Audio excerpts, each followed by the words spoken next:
எல்லோரும் எப்படி இருக்கீங்க? இப்போ வந்து கிறிஸ்மஸ் டயத்தில் வந்து குக்கரில் வந்து கேக் எப்படி செய்யலாம், ஸ்பாஞ்ச் கேக் எப்படி செய்யலான்னு பார்க்கலாம்.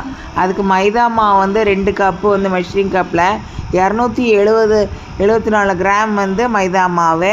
அதுக்கப்புறம் மெஷரிங் கப்பில் 1.5 கப்பு வந்து சீனி வந்து 230 கிராம் வந்து சீனி வந்து அந்த மாதிரி பொடிச்ச சீனியாக தூளாக்கின சீனியை எடுத்து வச்சுக்கோங்க. அதுக்கப்புறம் வந்து பேக்கிங் பவுட்ரு வந்து 3 டேபிள் ஸ்பூன் எடுத்து போட்டுக்கோங்க. வெண்ணெய் வந்து 250 கிராம் வந்து வெண்ணெய் எடுத்துக்கோங்க. வெண்ணிலா எசன்ஸ் வந்து 1.5 டீஸ்பூன் எடுத்து போட்டுக்கோங்க. முட்டை வந்து 5 முட்டை எடுத்து போட்டுக்கோங்க.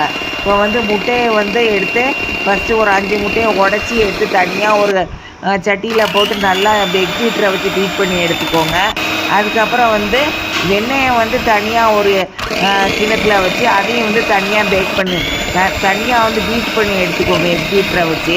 அதுக்கப்புறம் வந்து சீனியை வந்து அந்த முட்டை கூட வந்து கொஞ்சம் கொஞ்சமாக சேர்த்து அதையும் நல்லா எக் பீட்டரை வச்சு நல்லா பீட் பண்ணி எடுத்துக்கோங்க.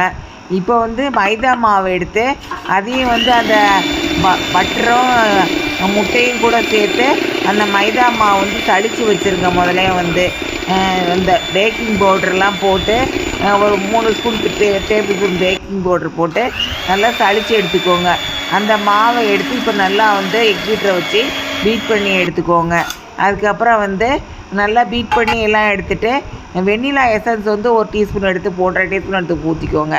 இப்போ வந்து குக்கரில் வந்து மண் வந்து எடுத்து அதில் போட்டுக்கோங்க. நல்லா சளிச்ச மண்ணை எடுத்து போட்டுட்டு அதில் வந்து அந்த ஒரு சட்டியில் வந்து அந்த பட்டர் பேப்பரை வச்சுட்டு அதில் வந்து அந்த மாவை எடுத்து வச்சுட்டு அதை எடுத்து அந்த குக்கருக்குள்ளே வச்சுருங்க.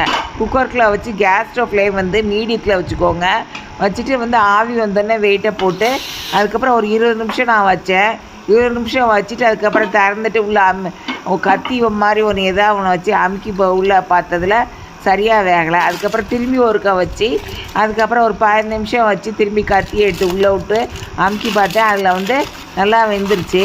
இப்போ வந்து அதை எடுத்து தனியாக ஒரு தட்டில் வச்சு அதை வந்து அந்த பேப்பர் அந்த பட்டர் பேப்பர்லாம் எடுத்துகிட்டு தனியாக எடுத்து வச்சு குழந்தைங்களுக்கு கொடுங்க. பெரியவங்களுக்கு வந்து உடம்பு நல்லா இருந்தால் பெரியவங்க வந்து சாப்பிடுங்க. இது விருந்தார ஆட்சி சமையல் தமிழ். இது சப்ஸ்கிரைப் பண்ணுங்க, லைக்ஸ் கொடுங்க. நன்றி.